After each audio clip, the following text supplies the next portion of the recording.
আমার কলিজাদের ভাইয়া আপু ভাইয়াদেরকে সবাইকে আসসালামু আলাইকুম। সবাই কেমন আছেন জানি আলহামদুলিল্লাহ ভালো আছেন, আমিও আলহামদুলিল্লাহ ভালো আছি।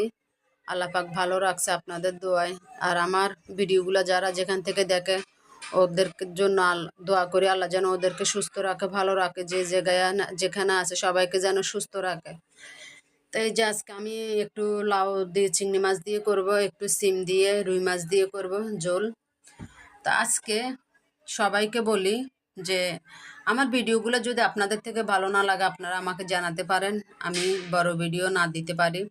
আর বড় ভিডিওগুলো দেওয়ার মানে হয়েছে কি, আমি শুরু থেকে বড় ভিডিওগুলো দিয়ে আসতেছি, বড় ভিডিওগুলো এগুলো দিতেই হবে, ওই জন্য দিচ্ছি। দেখি যে আমার বড় ভিডিওতেও ভিউ নাই, ছোট ভিডিওতে ভিউ নাই, যাক ভিউ হয়েছে ফেসবুকের হাতে, ফেসবুক যখন ছাবে তখন ভিউ দিবে। তারপরে এখানেও আমার ভয় হয় কি থেকে কি করব বুঝতে পারতেছি না। তো আপনাদের ভালো কোনো টিপস জানা থাকলে